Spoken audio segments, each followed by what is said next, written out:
সালামু আলাইকুম ওয়া রাহমাতুল্লাহ। বিডি মেজারমেন্টের আপনার প্রশ্ন আমাদের উত্তরের একটি নতুন পর্বে আপনাদেরকে স্বাগত। আজকে আমার সামনে প্রথম যে প্রশ্নটা আছে, প্রশ্নটা করেছেন, নামটা পড়া যাচ্ছে না, যে জানতে চেয়েছেন আমার একটা প্রশ্ন, নকশার মধ্যে দাগ দেখে কিভাবে বুঝবো দাগটা কোথা থেকে শুরু হয়েছে এবং কোথায় গিয়ে শেষ হয়েছে। আসলে একটা নকশা যখন আপনি খুলবেন একবারে অপরিচিত জায়গায়, এত সহজে আপনি এই জিনিসগুলো ডিফাইন করা আপনার জন্য খুব কঠিন হবে। নকশা সাধারণত আপনার এলাকা ভিত্তিক অথবা যে কোনো একটা সীমানা আগে আপনাকে সিদ্ধান্ত করতে হবে। এই জন্য 4 আলের মাথাগুলা, 3 আলের মাথাগুলা যে কোনো একটা কোথায় শুরু হয়েছে আগে আপনাকে বিতর্কমুক্ত যে কোনো একটা জায়গা আপনাকে খুঁজে বের করতে হবে। এর উপরে আমাদের অনেকগুলো ভিডিও আছে, দেখার চেষ্টা করবেন। যখন আপনি যে কোনো একটা কোণা পেয়ে যাবেন, তারপরে আমরা স্কেল ধরে ধরে এই জমিটার উত্তর আইল কতটুকু, দক্ষিণ আইল কতটুকু, পূর্ব দিকে কতটুকু, পশ্চিম দিকে কতটুকু গেলে এই জমিটার নকশার সাথে সরজমিনের মিল হয়, এভাবে মূলত সার্ভেয়ারগণ নকশার একটা দাগের কোথা থেকে শুরু হয়েছে কোথায় শেষ হয়েছে বের করার চেষ্টা করে। আশা করি বিষয়টা বুঝতে পারছেন। কোনো অংশে না বুঝলে আবারও আমাদেরকে জিজ্ঞাসা করলে আমরা জবাব দেওয়ার চেষ্টা করবো ইনশাল্লাহ। পরবর্তী প্রশ্নটা যিনি করেছেন, নামটা পড়া যাচ্ছে না, জানতে চেয়েছেন বিএস খতিয়ান অর্থাৎ বিএস জরিপ কবে থেকে শুরু হয়েছে, এই জিনিসটা জানতে চেয়েছেন। আসলে বিএস জরিপটা আমাদের দেশে বাংলাদেশে 1978 সাল থেকে শুরু হয়েছে এবং এটা এখনো চলমান। বিভিন্ন জেলায় এর কার্যক্রম এখনো চলতেছে। বেশিরভাগ জেলায় কার্যক্রম শেষ হয়ে গেছে, কিছু কিছু জেলায় এখনো এর কার্যক্রমটা চলতেছে। আর এই বিএসটাকে সিটির ভিতরে, ঢাকা সিটির ভিতরে এটাকে সিটি জরিপ বলে। এই সিটি জরিপটা 1999 সালে ঢাকা সিটির ভিতরে শেষ হয়ে গেছে। আশা করি বিষয়টা বুঝতে পারছেন। কোনো অংশ না বুঝলে আমাদেরকে আবারও জিজ্ঞাসা করলে আমরা জবাব দেওয়ার চেষ্টা করবো ইনশাল্লাহ। পরবর্তী প্রশ্নটা যিনি করেছেন উনার নাম মোহাম্মদ ইসমাইল, জানতে চেয়েছেন দৈর্ঘ্য যদি 20 হাত হয়, প্রস্থ কত হাত হলে আধা শতাংশ জমি হবে। আপনি হাতের মাপে আধা শতাংশ জমি বের করবেন এবং আপনার দৈর্ঘ্যটা আছে 20 হাত।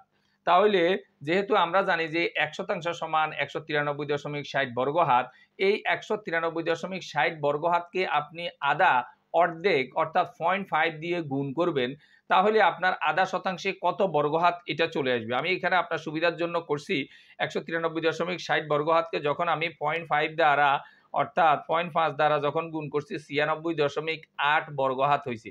এখন যেহেতু আপনার দৈর্ঘ্যটা 20 হাত, এই 96.8কে আপনি 20 দ্বারা ভাগ করবেন।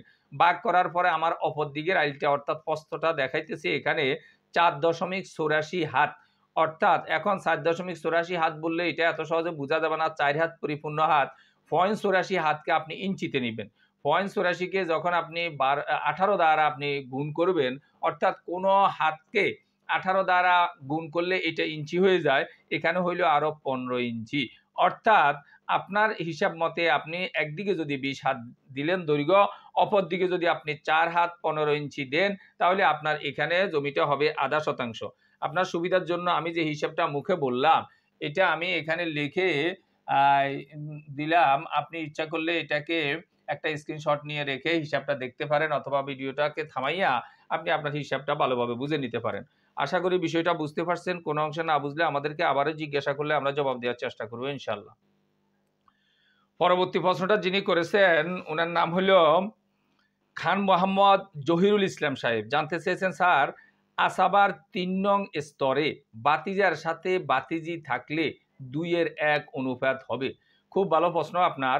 আসাবার যে কোনো স্তরে হোক, হ্যাঁ, ভাইয়ের সাথে যখন বোন থাকে তখন এরকম 2-1 অনুপাতেই আমাদেরকে দিতে হবে। ওখানে যে শুধু ভাইটা নিয়ে যাবে অথবা সমান করে নিয়ে যাবে এরকম হয় না। যে কোনো স্তরে ভাই বোন থাকলে এরকম 2-1 ওইভাবে অনুপাতই হবে। আশা করি বিষয়টা বুঝতে পারছেন। কোনো অংশ না বুঝলে আমাদেরকে আবারও জিজ্ঞাসা করলে আমরা জবাব দেওয়ার চেষ্টা করবো ইনশাল্লাহ।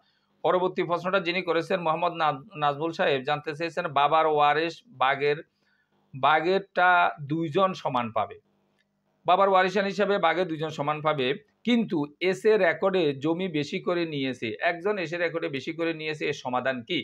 এসে রেকর্ডটাকে শুদ্ধ করতে হবে। ওয়ারিশান সনদ দিয়ে আপনি ইচ্ছা করলে দেখতেই পাবেন ওখানে যে এসে রেকর্ডটা কিসের ভিত্তিতে হইলো, কোন ডকুমেন্টের ভিত্তিতে উনাকে বাড়তি দেওয়া হইলো, ওয়ারিশ হিসাবে আমি আরেকজন আছি আমাকে কম দেওয়া হইলো, এবং এটা দেখে আপনি এই এসে রেকর্ডটা সংশোধনের জন্য আপনি আবেদন করতে পারবেন। যদিও অনেক আগের হয়ে গেছে, বিষয়টা একটু জটিল হবে, তারপরেও দেখা গেছে যে আপনি এই ব্যাপারে এসে রেকর্ডটা দেখে সংশোধনের জন্য আপনি কেস করতে পারেন, যে দেখা গেছে যে আমার তো এটা সমান হওয়ার কথা, আমার অংশে কেন কম হলো।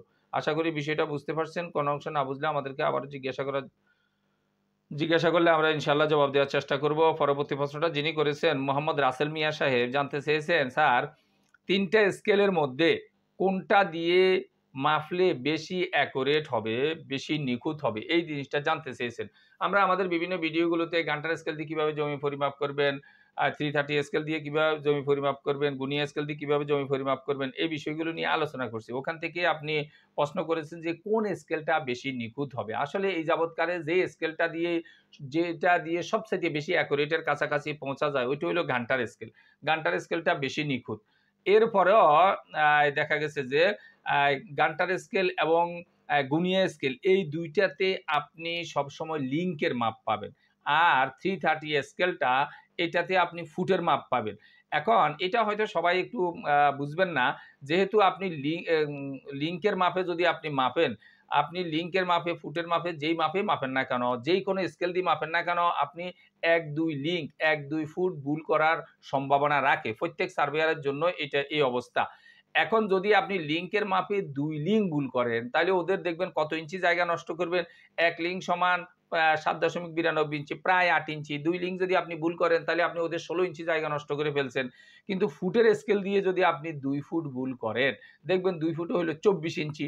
অর্থাৎ যেই ভুলের কারণে আপনি গান্টার স্কেল আর গুনিয়াতে আপনি যেই ভুলের কারণে ১৬ ইঞ্চি জায়গা নষ্ট হয়, আর সেই ভুলের কারণে, একই ভুলের কারণে 330 স্কেলে ২৪ ইঞ্চি জায়গা নষ্ট হয়। এইজন্য ফুটের স্কেল থেকেও গান্টার স্কেল, গুনিয়া এই ২ টা একটু নিখুঁত।